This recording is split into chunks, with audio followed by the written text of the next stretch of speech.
कुरुंदवाड शहर व परिसरात रविवारी सायंकाळी वळवाच्या पावसानं जोरदार हजेरी लावत अक्षरशः धुमाकूळ घातलाय. दिवसभर उन्हाच्या तीव्र तडाख्यामुळे नागरिक हैराण झाले होते. तापमान 38 ते 39 अंश सेल्सिअसवर पोहोचल्यानं वातावरणात प्रचंड उकाड जाणवत होता.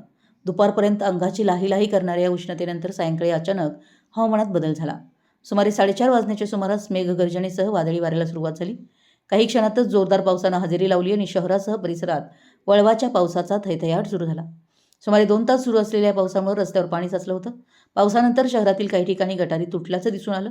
त्यामुळे साचलेलं पाणी रस्त्यावर वाहू लागल्यानं नागरिकांनी काही प्रमाणात गैरसोयीला सामोरं जावं लागलं. खिद्रापूर, राजापूरवाडी, टाकळी या भागात पावसानं चांगलाच जोर धरला. दिवसभराच्या कडक उन्हामुळे तापलेलं वातावरण या पावसामुळे पूर्णपणे गार झालं.